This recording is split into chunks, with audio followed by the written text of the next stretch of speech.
Hi all, welcome back to my YouTube channel. ఈరోజు మా ఇంట్లో డిన్నర్ స్పెషల్ వచ్చేసి meal maker pulao.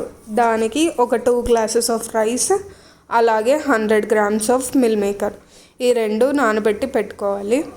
Meal maker ఒక 10 నిమిషాలు నానింది అన్న తర్వాత దాన్ని బౌల్లోకి తీసుకొని వాటర్ అంతా స్ట్రెయిన్ చేసేసి దాంట్లోకి ఒక 5 పచ్చిమిరపకాయలు, అలాగే 2 టేబుల్ స్పూన్స్ ఆఫ్ కారం, ఉప్పు మన రుచికి సరిపడా వేసుకొని అందులోకి జింజర్ గార్లిక్ పేస్ట్ కూడా వేసేసి, అలాగే దీంట్లోకి మనం ముందుగా తీసి పెట్టుకున్న ఒక కప్ ఆఫ్ కర్డ్ ఇది కూడా అందులోకి వేసేసి బాగా కలుపుకోవాలి.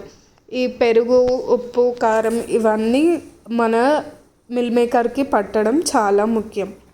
అలాగే ఇందులోకి మనం ముందుగానే గ్రైండ్ చేసి పెట్టుకున్న గరం మసాలా పౌడర్ ఒక 1/2 టేబుల్ స్పూన్, అలాగే ధనియాల పౌడర్ 1/2 టేబుల్ స్పూన్, తర్వాత లాస్ట్లో జీలకర్ర పౌడర్ అది కూడా ఒక 1/2 టేబుల్ స్పూన్ అంత వేసేసి వీటన్నిటిని కూడా బాగా కలుపుకోవాలి. ఇలా కలుపుకున్న దాంట్లోకి మనం ముందుగా వేరి పెట్టుకున్న పుదీనా కట్ట ఒకటి, అలాగే లాస్ట్లో ఒక 1/2 సైజ్ నిమ్మకాయ అది కూడా పిండేసుకొని బాగా కలిపి ఇదంతా మిశ్రమాన్ని మ్యారినేట్ అవ్వడానికి ఒక 1/2 అన్ అవర్ పాటు పక్కన పెట్టుకోవాలి.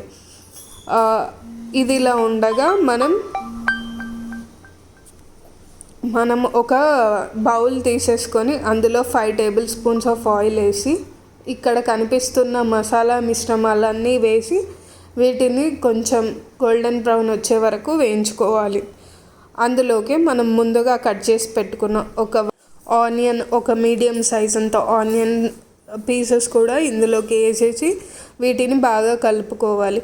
ఇవన్నీ బాగా వేగుతున్నాయి అనే టైంలో మనం చిటికెడు పసుపు కూడా వేసేసుకొని అదంతా పచ్చివాసన పోయే వరకు, అలాగే జింజర్ గార్లిక్ పేస్ట్ ఈ రెండు పచ్చివాసన పోయే అంతవరకు కలుపుకోవాలి.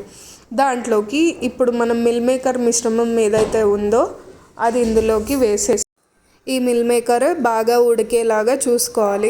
ఇలా బాగా వేగుతున్న మిశ్రమంలోకి మనం 4 గ్లాసెస్ ఆఫ్ వాటర్ వేసేసుకొని దీన్ని బాగా ఉడకనివ్వాలి. ఇలా ఉడుకుతున్న దాంట్లోకి మనం ముందుగా నానబెట్టుకున్న రైస్ కూడా వేసేసుకొని సిమ్లో పెట్టేసుకొని కుక్ చేసుకుంటే ఎంతో యమ్మీ అయిన మిల్ మేకర్ పులావ్ రెడీ అయినట్టే. దీన్ని మనం వేడివేడిగా దించి ప్లేట్లో వేసుకొని దాంతోపాటు ఒక రైతా కూడా సర్వ్ చేసుకుంటే